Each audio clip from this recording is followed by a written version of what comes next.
Burnett! Hello, you lovelies! I am just walking out of an early screening of Bad Boys 4, Bad Boys Ride or Die, and I'm excited to share some thoughts with you guys, but these will be non-spoiler thoughts. This is my first reaction review, but I promise there'll be no spoilers in it because this is a movie that I wasn't sure from the trailers how I'd experience. And I've been a Bad Boys fan from the beginning of the franchise. This franchise I've been a fan of for 20 years now, and I think that's a big part of the investment, is how much you care about these characters. I'm actually really curious how people feel about this franchise, or how people feel about this installment in particular, if they don't have prior associations, because I found the film really captivating because of how much I've loved Martin Lawrence in the role, because of how much I've loved Will Smith in the role, and I honestly think a strength of a franchise running this long is your connection not just to the characters, but to the actors. So I'm really curious with this one kind of playing with some of the tropes. It is very much a movie that lives within formulas, but because of the strength of the directors and because of the strength of our two leads, the formula gets upended. You get to play around a little bit more with some of the ideas. So imagine, a fairly formulaic play-by-play script, but each of the set pieces is directed like the most insane scene, like in another movie. And imagine the acting is, you've got, these two leads, but their charm and charisma and their balance and relationship is so strong that even in the formulaic moments, there's interesting dynamics. And I think that is why this franchise has lasted so long. Now, I want to start with the directing first, because these two directors are fascinating, and I definitely see how they're these spiritual successors to Michael Bay. There's a lot of insane style, there's a lot of kinetic energy, there's a lot of really interesting ways to use normal items that gets used in this movie, and Michael Bay does that as well. And they also have this drone element that obviously Bay is now iconic for, but it plays with the original imagery in a way that updates things, almost like a different penciler on a comic, or a different inker, or a different DP working with a classic director, and you feel the DNA of the first two in these new two. But I think this second one by these two directors, the fourth film in total, is actually the best directed of them. Maybe this or the second one, but it's definitely, I think, stronger directed than the third, and I really like the third's directing. I think they really found their swing. I think they really found their style, their panache. I think the actors trust them, and I do want to talk about the actors, because I think Martin Lawrence, slight spoiler, he's playing more the Mike Lowery type role. There's incidents that happen where Mike Lowery loses his confidence and Marcus becomes more of the gusto. And that's a fun arc through the film. But in these franchises that last so long, you have to find ways to make it new and exciting. And it's also not fun for one actor to always play like the number two in the power structure. So I really liked the dynamic of Marcus. Oh, city, city, bang, bang, motherfucker. The existential crisis he goes through is really fun, and the concepts and the comedy that comes from those concepts really works because of the strength of the comedic chops of Martin Lawrence, and that's played really well off Will Smith. Because Will Smith, I thought in the third one, I love Mike Lowery, but Bad Boys 2 was like peak badass Will Smith, and I feel like in the years between Bad Boys 2 and 3, the Uncle Phil, the dad mode Will Smith, the man that we, because we're so attached to celebrity as American culture, we know so much about Will Smith, the man, didn't feel as much like Mike Lowery. So in this film, since we have this connection to Will as more of a father and this more gentle dude overall, it honestly worked better in this film to have him be a little bit more sensitive and aware, and I really love the comedic elements that came out of that. Nasty, Mike. So the directing really sold, the acting by the leads really sold, but one of the negatives I have is, other than the leads, I wasn't as invested in a lot of supporting ones in this movie. I mean, they were perfectly fine, but it definitely had subplots that I felt like were serviceable.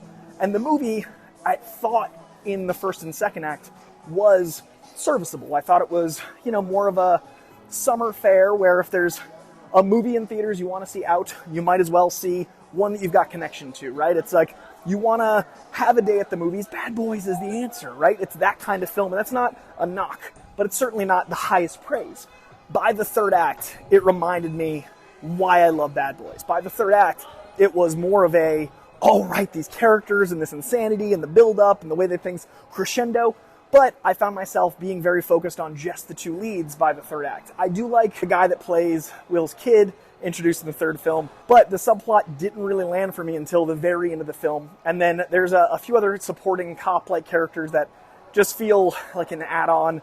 There's a political plot that feels very like make important. So overall, those subplots dampen the joy of just Bad Boys, And I understand, like, it's Bad Boys. You can't have just the A plot. You've got to have some other things moving around. But I definitely found the film at its strongest when it was just focusing on our two guys. So, directing, great. Acting, great. Writing, the writing, I think, is the biggest flaw for me in this film.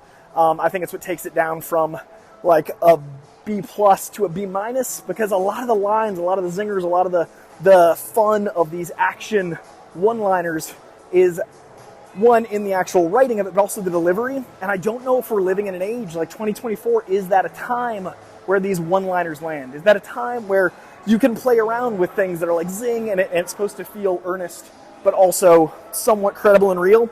I don't know how you write 80s and 90s action comedies today without modifying, as a lot of the other ones have, like The Nice Guys, and even recently we've had some solid action comedy like The Fall Guy, in my opinion, show us how to modernize certain tropes. And I feel like this was 1 foot in the present and 1 foot in the past with some of its writing. And I also feel like there was a lot more cliches in one-note supporting character, one-note villain choice. The villain was fine, but again, that's one of the serviceable elements. And the movie overall, I do think, and I say this a lot, there are movies that you need to see in theater because I just don't know how it'll hold up at home. This movie, I'd say 80% better in theater, just because it's a spectacle. And this is such a dad movie. And that's what clicked about halfway through. I was thinking about what was keeping me fully connected. And it was some of the dialogue, and it was some of the action. But then I realized, like, this has been going on for 25 years, longer. If you were, 10 when you first saw it, you're 35 now. That's my case. If you were, a young dad, you're a middle-aged man now. So I think that this is like that dad movie where you really want to experience it with a bunch of people in the same headspace. You want to have a movie experience with the culture of the movie. This was a press screening I was at, and there were people cheering, there were people hooting and hollering. A couple people I talked to after had never seen a Bad Boys, and they still got a lot out of it, which kind of answers my first question. But I do think it is a franchise built on investment. There's some Fast and the Furious family elements where I know that I wouldn't appreciate as much if I wasn't invested in the family, and I think that's the case with this movie too. But in that same investment, I think investing in the culture and crowd of watching it in a theater is part of the fun too. So I would recommend seeing it in theater if you want to see it.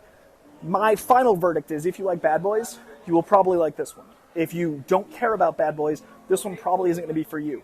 If you had any interest in seeing it in theaters, I would go see it in theaters because you'd be invested in it. But that is kind of the journey I would go on in deciding whether or not this is for you.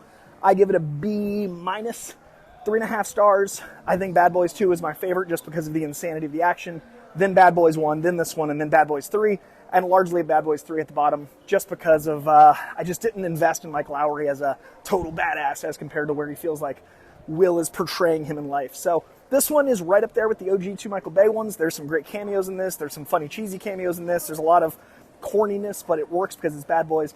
And I think if you were interested, you should see Bad Boys Ride or Die, because it is the kind of movie they don't make as many of. And if you want more movies like this, vote with your wallet. If you have no interest, it's probably not going to sell you. But if you did have interest like I did, and you were on the fence, it pushed me over into the fuck yeah, I'm glad we got Bad Boys Ride or Die. All right, that is going to do it for this Walk and Talk review. I appreciate you guys. Like, subscribe, leave a comment, do YouTube button things. I'm at like 26K. I want to grow this to 30K this summer, so please do subscribe. Much love. Bad Boys Ride or Die. Thanks for a fun time at the movies. And Sony, thank you for the invitation. This was fun. And again, thanks for the fun time at the movies. Bye.